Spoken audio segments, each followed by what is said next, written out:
May I come in, sir? Good morning, sir. Good morning, बैठ जाइए। Thank you, sir. आप अपने बारे में इंट्रोडक्शन दीजिए। सर, मेरा नाम ऋषि विश्वकर्मा है और मैं झारखंड राज्य के गढ़वा जिले से एक छोटे से प्रखंड के डंडई प्रखंड के प्रसाद पंचायत गांव के निवासी हूँ। मैं IAS बनना चाहता हूँ और मेरे पापा जो अभी हैं वो एक होमगार्ड हैं। जैसा कि आप बताएं ऋषि जी कि आप IAS बनना चाहते हैं, Yes, sir. IAS ऑफिसर बनना चाहते हैं, ठीक है। IAS का फुल फॉर्म बता सकते हैं आप?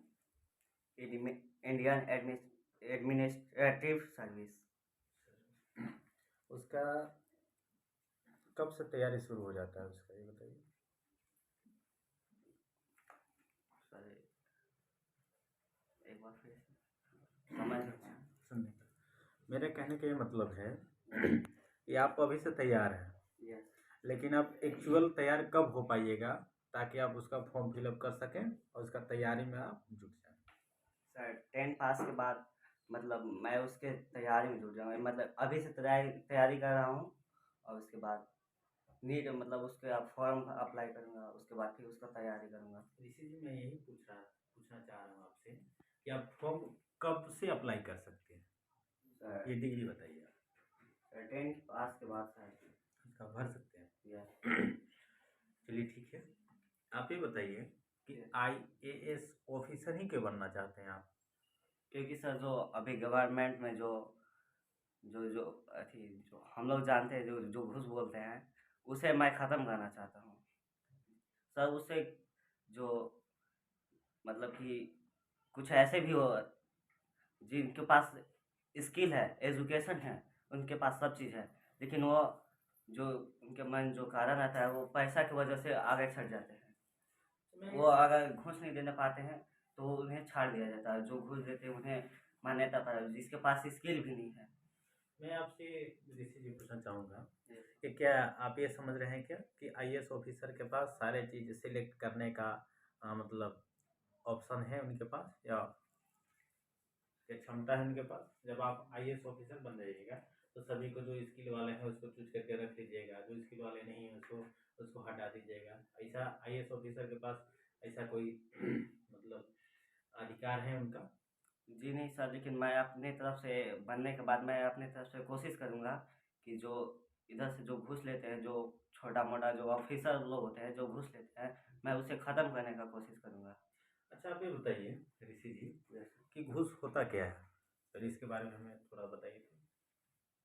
देखिए सर, जिसके पास अगर स्किल नहीं है, वो अपने स्किल को छुपाने के लिए अगले को पैसा देता है कि अब मुझे आप इस डिग्री दे दीजिए, मुझे आप पास कर दीजिए इस एग्ज़ाम में, मैं आपको इतना पैसा दूँगा। इसी पैसे को घूस कहते हैं सर। आप शायद गलत जा रहे हैं।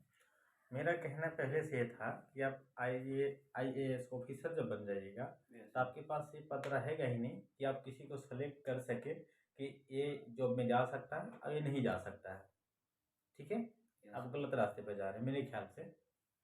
हाँ, कुछ आपके अंडर में जो कुछ पोस्ट होंगे, ठीक है, हो सकते हैं होंगे, वहाँ आपके यहाँ जब कंप्लेन आएगा या आप कहीं अगर देखेंगे कि गलत हो रहा है, वहाँ आप एक्शन ले सकते हैं, लेकिन आपको विदाउट स्किल वाला जो है ऐसा नहीं कर सकते हैं। मैं ये पूछना चाह रहा था कि घूस कहते किसको हैं, आप ये बताइए। देखिए जो पास होने के लिए मतलब एग्ज़ाम में पास होने के लिए, चाहे जो किसी भी रिपोर्ट आता है उसके दबाने के लिए, अगर उसमें उसको पैसा देकर अगर कोई दबा रहा है तो उसी को घूस बोलेंगे सर। चलिए ठीक है। मैं ये पूछना चाह रहा था, आप जब IAS ऑफिसर बन जाइएगा, ठीक है, तो आप किसके मालिक हो जाइएगा? सर जब मैं IAS बन जाऊँगा तब मैं जो ये सब सारे जो जनता होते हैं, जो मतलब जनता बोल रहे हैं, सॉरी सर, जो मेरे नीचे जो सारे ऑफिसर होते हैं, मैं एक तरह से उनका मालिक बन सकता हूँ। ठीक है, आपका ये कहना मेरे ख्याल से सही था कि सारे मेरे विभाग जो जितने मेरे विभाग अंडर आएंगे उसमें मैं कुछ भी गड़बड़ी बर्दाश्त नहीं करूँगा। सर मेरे ख्याल से ये कह सकते हैं कि उसमें जितने सारे चीज़ हैं जो गलत को सही साबित करने के लिए जो दिया जाता है उसको शायद घूस कहते हैं मेरे ख्याल से। जो चीज़ जैसे जो चीज़ गलत हुआ उसको सही करने के लिए जो मेरे ऑफिसर जो हैं बोलेंगे उसको हम घूस कहेंगे। ठीक है, आपका ये कहना सही था कि मेरे विभाग में जितने सारे गड़बड़ी होंगे उसको मैं देख लूँगा। आप ये कहना चाह रहे हैं हमसे जो स्किल नहीं है वो घूस लेके करते हैं तो आपका विभाग अलग हो गया। ठीक है, जैसे आपके पास बिना कंप्लेन आए बिना सबूत रहे आप कुछ कर नहीं सकते हैं क्योंकि आप आईएएस ऑफिसर जब हो गए तो आप डिस्ट्रिक्ट के मालिक हो गए। आप अगर आपका एक कदम जो है पूरे विभाग को परेशानी में डाल सकता है। बाद में पता चला कि आप जो कदम उठाए थे, ठीक है, तो आपका कदम कदम गलत था, उसमें सरकार का फिजूली खर्चा हुआ और सारे विभाग में जो काम करते थे ऑफिसर लोग उनका भी गलत गलत मैसेज गया। तब आप क्या करेंगे? सर मैं अपने तरफ से कोशिश करूँगा कि मैं मतलब कि मैं वैसा काम ही नहीं करूँ ताकि मुझे सरकार के सामने अपना इज्जत अपने को लज्जा होना पड़े। सरकार के मेरे ख्याल से आप सरकार को ज़्यादा मान्यता देंगे या जनता को? सर ज़्यादा मान्यता हमें जनता को देना चाहिए। अगर जनता अगर किसी को अगर बनाना चाहे तो उसे बना भी सकते हैं और अगर उसे गिराना चाहे तो गिरा भी सकते हैं। वो तो सरकार की बात हो गया, जनता तो सरकार को बना सकते हैं गिरा सकते हैं। आपको बनाने और गिराने में जब आप आईएएस ऑफिसर हो जाइएगा तो जनता का कुछ रोल रहा नहीं।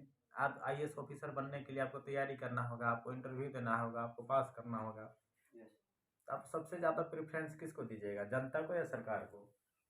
सरकार को कहने का मतलब है कि सरकार जो भी संचालित होती है वो कानून के अंतर्गत चलती है। ठीक है, और जनता जो चलते हैं अपने हिसाब से चलते हैं फायदे और घाटे के लिए। तो सबसे ज़्यादा प्रेफरेंस कैसे दीजिएगा, किनको दीजिएगा? सही सिचुएशन में मैं सरकार को ही सरकार को चूज करेंगे। यस अभी जो हम लोग जिस इलाके में रहते हैं, ठीक है, इस इलाके में हम लोग जो ज़्यादा जो मतलब प्रेफरेंस देते हैं या ज़्यादा अच्छे लगते हैं आईपीएस ऑफिसर को हम लोग मानते हैं या दरोगा को मानते हैं। ठीक है, तो आप आईएएस ऑफिसर चुनने का मतलब, ठीक है, उसमें क्या चीज़ आप मतलब फिर से हमें बताइए कि क्या चीज़ आप बन जाने के बाद क्या चीज़ आप चेंज करिएगा जो अभी नहीं हो रहा है आपके हिसाब से? सर जो यहाँ पे भ्रष्टाचार हो रहा है, जो गलत कानून है, जो गलत काम है, मैं उन्हें रोकने का कोशिश करूँगा ताकि इस समाज का एक और बेहतर रूप से एक नया रूप बन सके, ये समाज का डेवलप हो सके। देखिए ऋषि जी अब फिर गलत जा रहे हैं शायद। मेरे ख्याल से कानून बनाना आपका काम नहीं है। कानून बनाना वो विधानसभा और लोकसभा का काम है। ठीक है, आप जब आईएएस ऑफिसर बन जाइएगा, आपको पहले मैं ही बता दिया कि आप जिला के मालिक हो जाइएगा।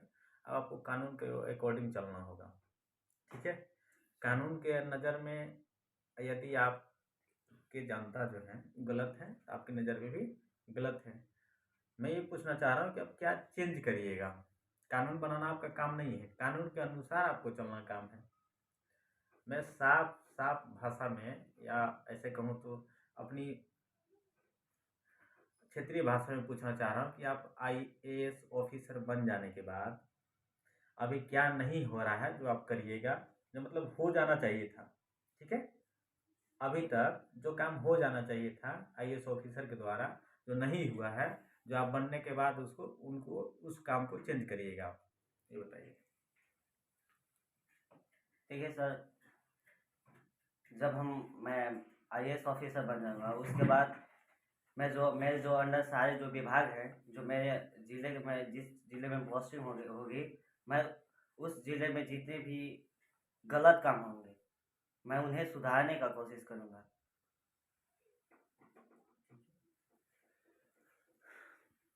Thank you sir. चलिए ऋषि जी, आप आईएएस बनना चाहते हैं, यस सर। अभी से कुछ तैयारी स्टार्ट किए हैं? Yes sir. क्या क्या चीज़? इसके लिए मैं जो हेल्थ को मतलब अच्छे से रखना चाहिए, फिटनेस, मैं उसके लिए रनिंग, मॉर्निंग वॉक और जो थोड़ा मोड़ा एक्सरसाइज जो मुझे आता है मैं वो ही करता हूँ, जो अपने मैं बॉडी को फिटनेस बना सकूँ। आईएएस बनने के लिए हेल्थ, फिटनेस, एक्सरसाइज की कोई ज़रूरत नहीं है मेरे ख्याल से, उसके साथ में क्योंकि उसमें फिजिकल जांच होता नहीं है।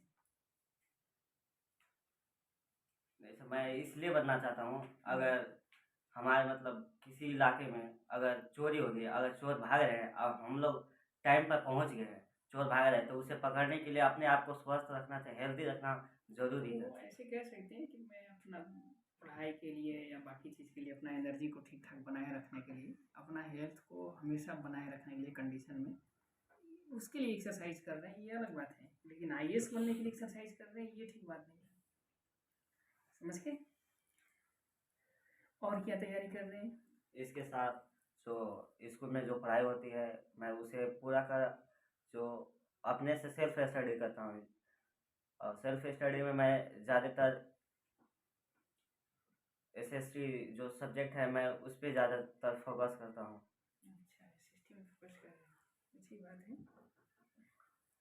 आप मुझे आईएएस बनने के लिए किसी भी पर्सन को कौन कौन सा स्किल डेवलप करना पड़ता है, कुछ स्किल का नाम बता दीजिए सर जिससे कि कोई आसानी से आईएएस बन जाए, अगर ये सभी स्किल उसके अंदर डेवलप हो जाए तो। सर अगर बचपन से अगर पढ़ाई पे ज़्यादा फोकस कर रहा है तो जो उस पे उसके मन में जो ठान लिए हैं जे मेरे को आईएएस बनना है, तो वो अब बच्चा आसानी से आईएएस बन जा सकता है। लेकिन साथ ही साथ उसके अंदर जो आईएएस में इंटरव्यू भी होता है, तो उसके लिए जो इंटरव्यू में जो एंट्री आता है उसे अच्छे से ध्यान में रखकर करना होगा।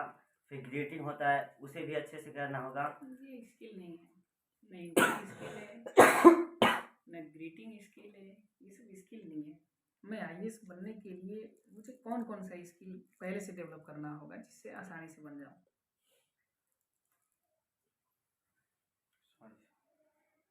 चलिए, आप मुझे अभी बताएं कि एसएसटी को पढ़ रहे हैं आप शायद, यस ठीक है।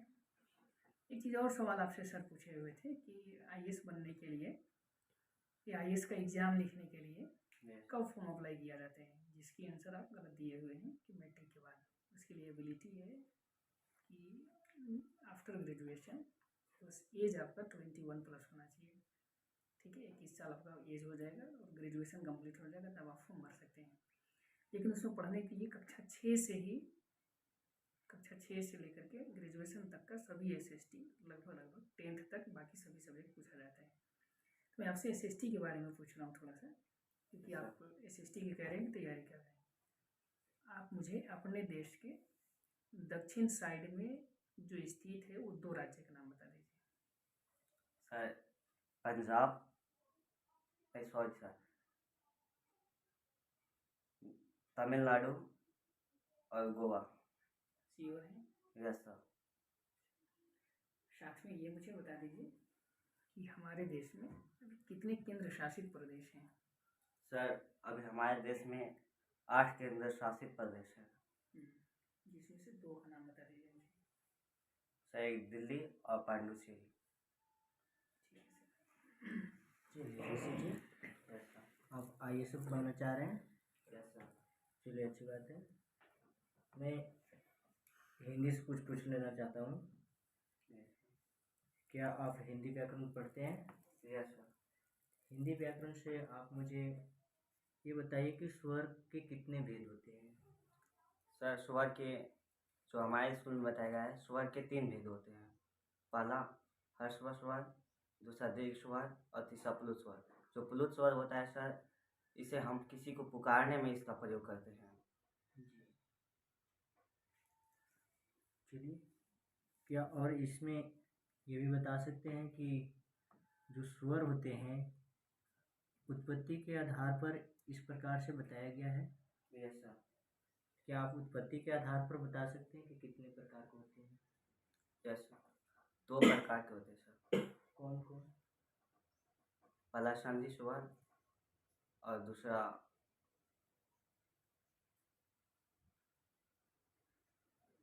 और दूसरा दीर्घ स्वर, जिसे संधि स्वर को भी हम लोग ह्रस्व स्वर भी कर सकते हैं। चलिए अच्छी बात है। क्या ह्रस्व स्वर की संख्या बता सकते हैं? यस, ह्रस्व स्वर की संख्या 4 होती है। अ, छोटा ई, छोटा ऊ और ई। चलिए ठीक है, thank you. Rishi ji, yes sir. बहुत अच्छा है कि आप आईएएस बनने के लिए अभी से ही ठान लिए हैं। ये जो कि हम अच्छा से अभी स्टडी करेंगे तो ग्रेजुएशन के बाद आईएएस का फॉर्म फिलअप करेंगे, तो उसके लिए भी आप लग गए हैं। चलिए ठीक है। तो अभी तो आप स्टडी में जो कर रहे हैं क्लासेस, उसमें साइंस पढ़ रहे होंगे, ऑल सब्जेक्ट ही पढ़ रहे होंगे। यस तो अभी बोल रहे हैं कि मैं फोकस करता हूँ ज़्यादा एसएसटी पर, ठीक है। बट आप जब तक क्वालिफाई नहीं कीजिएगा ग्रेजुएशन, उसके बाद तो फिलअप नहीं कर सकते। तो उसके लिए मैट्रिक इंटर ये सब करना होगा। Yes sir. तो चलिए ठीक है। साइंस से एक छोटा सा क्वेश्चन है, ये बताइए कि जो ऊन जो है यस किस जीव से प्राप्त होता है? सर, ऊन भेड़ से भी प्राप्त होता है, बकरी से भी प्राप्त होता है, लेकिन जो हमारे देहात रूरल एरिया में जो है इन बकरी से नहीं, वो दूसरे बकरी होते हैं जो जम्मू कश्मीर में, राजस्थान में पाए जाते हैं, और ऊँट ऊँट भी है। अच्छा ठीक है।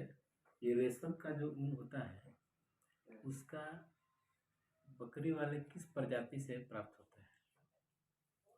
रेशम का सा प्रजाति का नाम बताना। Sorry no. चलिए कोई दिक्कत नहीं। आप ये बता दीजिए, नेक्स्ट क्वेश्चन है, एक और है। विटामिन डी प्राप्त होता है हमें, वो प्राकृतिक सोर्स का नाम बताना है। सर, जो विटामिन डी हमें प्राकृतिक सोर्स से, जो सूर्य का प्रकाश है, इसी प्राकृतिक स्रोत से हमें विटामिन डी प्राप्त होता है। ठीक है। और एक और सवाल है, ये बताइए कि जल में घुलनशील पदार्थ